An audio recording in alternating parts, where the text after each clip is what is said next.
ஓம் சுவாமியே சரணமையப்பா. சபரிமலை யாத்திரை முதல் முறையாக பைக்கில் பயணம். போகும்போது மிதமான வெயில் இருந்ததால் எங்களால் சிரமமின்றி பயணிக்க முடிந்தது. 6/1/2026 அன்று இரவு 9:30 மணி அளவில் எங்கள் ஆலயத்திலிருந்து இருமுடி கட்டி கொண்டு இருசக்கர ஊர்தியில் நானும் அகோரமூர்த்தி சுவாமியும் புறப்பட்டோம். நள்ளிரவு 2 மணிக்கு புதுக்கோட்டைக்கு அருகே ஒரு சிறிய பேருந்து நிலையத்தில் இருவரும் சற்று ஓய்வெடுத்தோம். ஓய்வுக்கு பிறகு காலை 5 மணிக்கு மீண்டும் எங்கள் பயணம் தொடர்ந்தது. காலை மணி 6:30க்கு திருமயம் அருகே உள்ள கோட்டையில் அமைந்துள்ள ஊரணியில் இருவரும் குளித்துவிட்டு அங்கே உள்ள காளியம்மன் கோவிலில் பூஜை முடித்தோம். பிறகு வண்டியில் உள்ள ஐயப்பனுக்கு பூஜை செய்து அதன் பின்பு கோட்டை பைரவரை வணங்கிவிட்டு எங்களது பயணத்தை தொடர்ந்தோம்.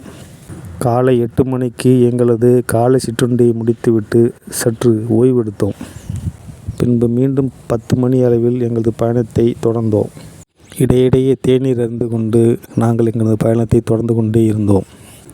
மாலை 5 மணி அளவில் சிவகிரி அருகே உள்ள டி. ராமநாதபுரம் என்கிற ஊரில் அமைந்துள்ள ஐயப்பன் கோவிலுக்கு சென்று அங்கே ஐயப்பனை வழிபட்டு அங்கு உள்ள பக்தர்களை சந்தித்து சற்று நேரம் உரையாடிவிட்டு குருசாமியிடம் ஆசி பெற்றுக்கொண்டு அங்கிருந்து புறப்பட தயாரானோம்.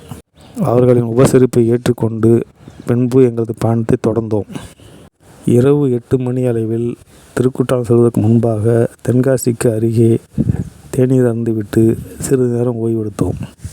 1 மணி நேர ஓய்வுக்கு பின்பு மீண்டும் எங்களது பயணத்தை தொடர்ந்து நாங்கள் திருக்குற்றாலம் அருவியை சென்று அடைந்தோம். அங்கே அருவியிலே நீராடிவிட்டு நாங்கள் எங்களது இரவு உணவை முடித்து கொண்டு அங்கு சற்று ஓய்வெடுத்தோம். அதன் பின்பாக அங்கிருந்து புறப்பட்டு போகிற வழியிலே வண்டிக்கு பெட்ரோல் நிரப்பிக் கொண்டு மேலே பயணத்தை தொடர்ந்தோம். தொலைவு தாண்டும் போது மிகுந்த சாலை நெருக்கடி இருந்ததால் அங்கேயே சற்று நேரம் ஓய்வெடுக்குவாக எண்ணி ஒரு கடையின் வாசலிலே இருவரும் சற்று கண்ணயர்ந்தோம். இரவு 11 மணிக்கு மேல் நாங்கள் உறங்க ஆரம்பித்தோம். ஆனால் காலையில் 6 மணிக்கு தான் நாங்கள் இருந்தோம்.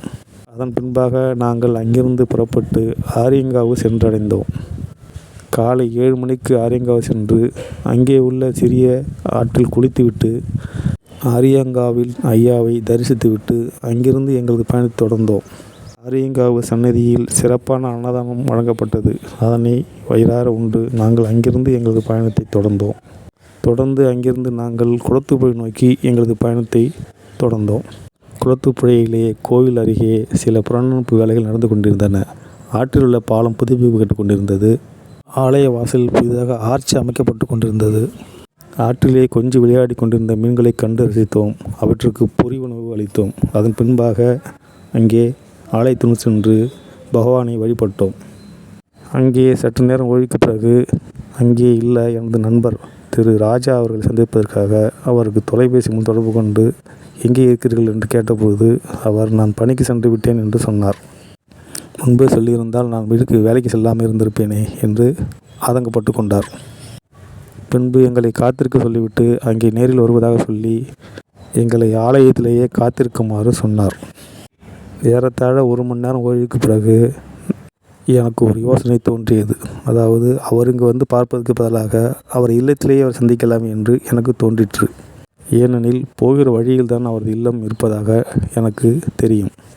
அவர் அங்கேயே காத்திருக்க சொல்லிவிட்டு அவரது ஊரான திங்கள் கரிக்கும் என்கிற ஊரை நாங்கள் சென்றடைந்தோம். அங்கே அவர் எங்களை எதிர்கொண்டு வரவழைத்தார். பின்பு அவரது மகளின் வீட்டுக்கு எங்களை அழைத்து சென்று அங்கு தேநீரும் தண்ணீரும் தந்து உபசரித்தார். அதன் பின்பாக அவரது இல்லமான சந்தனக்காவ் என்ற ஊருக்கு எங்களை அழைத்து சென்று அவர் இல்லத்திற்கு எங்களை வரவழைத்தார். அங்கே தேநீர், பிஸ்கட் மற்றும் வாழைப்பழங்கள் கொடுத்து எங்களை உபசரித்தார். மேலும் எங்களுடன் ஒரு நீண்டதொரு உரையாடலை அங்கே நடத்தி எங்களை சங்க செய்தார். அதன் பின்பாக மாலை 5 மணிக்கு மேல் நாங்கள் அங்கிருந்து புறப்பட்டோம். நாங்கள் இரவு 8 மணி அளவில் நிலக்கலுக்கு சற்று முன்பாக சற்று ஓய்வெடுக்க எண்ணி சாலையோரம் படுக்கைகளை விரித்து சற்று உறங்கினோம்.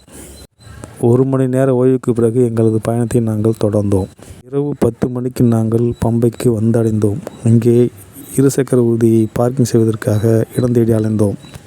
பின்பு கேரள போலீசாரிடம் கேட்டபொழுது பம்பையில் உள்ள பெட்ரோல் பங்க் வாசலில் வண்டியை பார்க் செய்து சென்றுமாறு அவர்கள் அறிவுறுத்தியதன் பேரில் எங்களது வண்டியை அங்கே பார்க்கிங் செய்து போர்வையை சுற்றி நன்றாக கட்டிவிட்டு அங்கிருந்து எங்களது பயணத்தை தொடர்ந்தோம். அங்கே கூட்டம் சற்று குறைவாக இருந்தது. பின்பு இறங்கி பம்பையில் நாங்கள் குளித்துவிட்டு பூஜை முடித்துவிட்டு இருமுடியை தாங்கிக் கொண்டு எங்களது பயணத்தை தொடர்ந்தோம். நாங்கள் இருவருமே ஆன்லைன் டிக்கெட் எதுவும் எடுக்காததால் அங்கே சென்று ஆன்லைன் டிக்கெட் எடுப்பதற்காக காத்திருக்க நினைத்தோம். ஆனால் ஆன்லைன் டிக்கெட் எதுவும் அங்கே வழங்கப்படவில்லை. அவை நிலக்கலில் மட்டுமே வழங்கப்படுவதாக அங்கே சொன்னார்கள். பின்பு எங்களது ஆதார் அட்டைகள் மட்டும் காட்டிவிட்டு நாங்கள் மேலே சென்றோம்.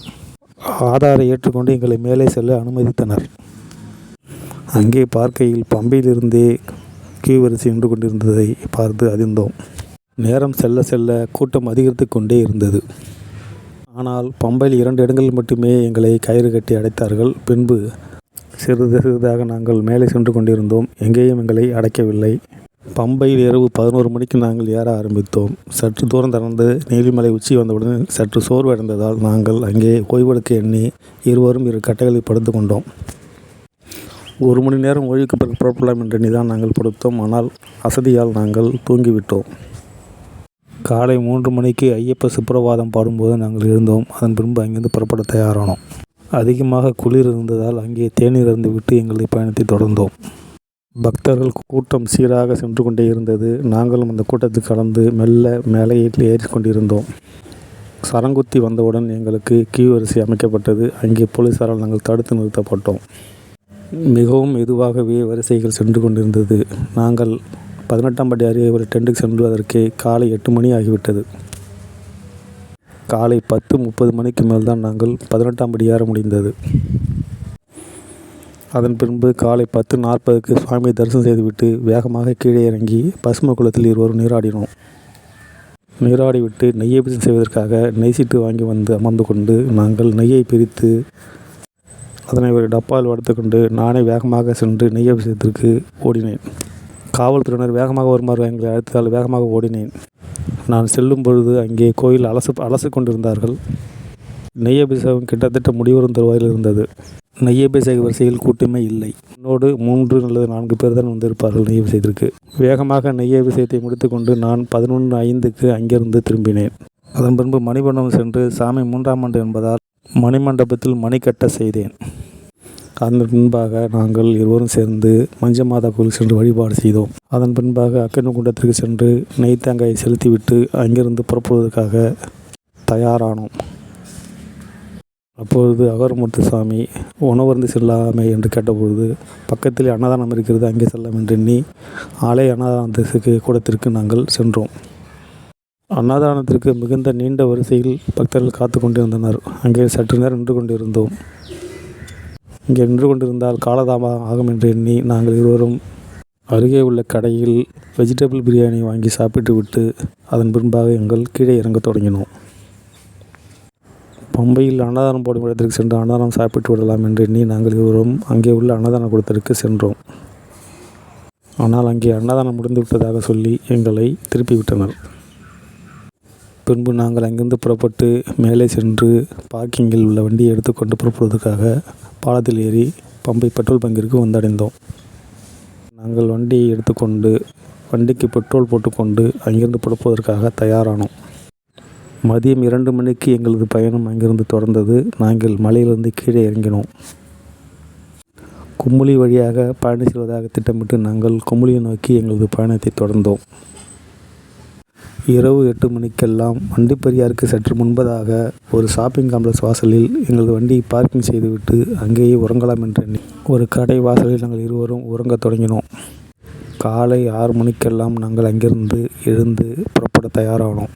அங்கே வண்டிப்பெரியாருக்கு முன்பு உள்ள ஏவிடி தேயிலை தோட்ட மொத்த விற்பனை கடைக்கு அருகே வண்டியை நிறுத்திவிட்டு அங்கேயே காலை சிற்றுண்டியை முடித்தோம். அதன் பின்பு அங்கே உள்ள தேயிலை தோட்டத்தில் சென்று நானும் அகர்முத்து சாமியும் மொபைல் மூலமாக ஃபோட்டோ பிடித்து கொண்டு எங்களது பயணத்தை நினைவு கூர்ந்தோம். அங்கே நாங்கள் டீத்தூள் வாங்கி கொண்டு அங்கிருந்து எங்களது பயணத்தை தொடர்ந்தோம். வண்டிப்பெரியாருக்கு அருகே உள்ள ஒரு டீ கடையில் நாங்கள் தேநீர் இருந்த வண்டியை நிறுத்தினோம். அங்கே உள்ள கடையில் உள்ள நண்பரிடம் குளிப்பதற்கு எதுவும் பக்கத்தில் வசதி இருக்கிறதா என்று கேட்டோம்.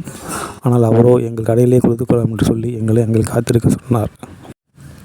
அதன் பின்பு அந்த கடையிலே எங்களுக்கு சிப்ஸ் முதலான பொருட்களை வாங்கி கொண்டு நாங்கள் புறப்படுவதற்கு தயாரானோம். அங்கேயே குளித்து முடித்ததனால் அங்கேயே குளித்துவிட்டு வண்டியில் உள்ள படத்திற்கு நாங்கள் அங்கேயே பூஜை செய்தோம். அதன் பின்பாக நாங்கள் தொடர்ந்து கீழே இறங்கி கொண்டிருந்தோம். வழியில் கூடலூர் தாண்டி அப்பச்சி பண்ணை என்ற இடத்தில் ஐயப்ப சேவா சங்கத்தின் மூலமாக அன்னதான முகாம் இடப்பட்டிருந்தது.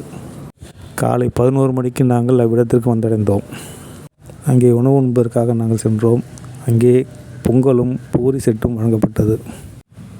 அங்கே உணவு உண்ட பிறகு அங்கு சற்று நேரம் ஓய்வு எடுத்தோம். பின்பு 1 மணிக்கு நாங்கள் அங்கிருந்து எங்களது பயணத்தை தொடர்ந்தோம். எங்களது பயணம் பழனியை நோக்கி சென்று கொண்டிருந்தது.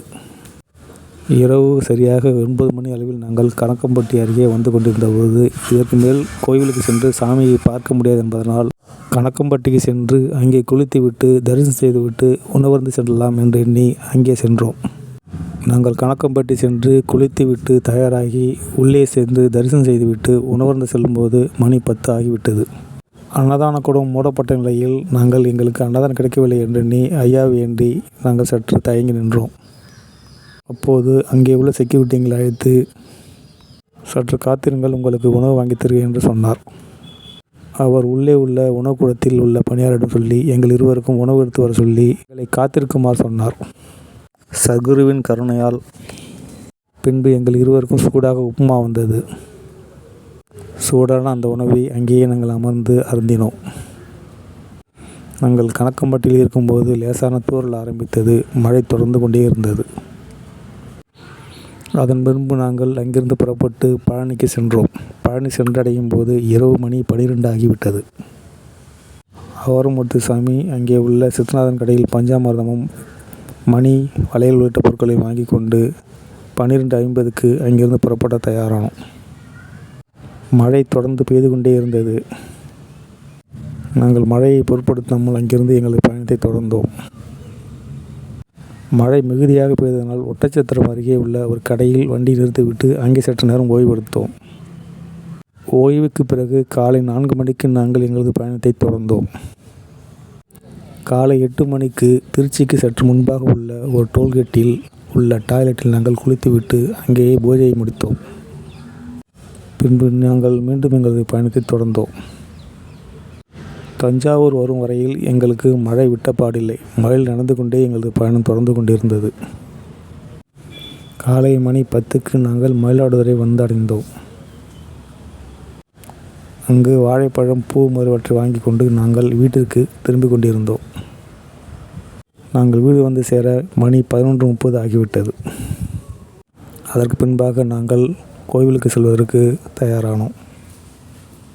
மதியம் 2 மணிக்கு நாங்கள் கோவிலுக்கு சென்று ஐயப்பனை வேண்டி பயணத்தை நிறைவு செய்து கொண்டு எங்களது மாலைகளை கழற்றினோம். எங்களது பயணம் இனிதே நிறைவேற்றுவதை எண்ணி மனமகிழ்ந்து ஐயப்பனுக்கு நன்றி சொல்லி அதோடு நாங்கள் வீட்டிற்கு திரும்பினோம்.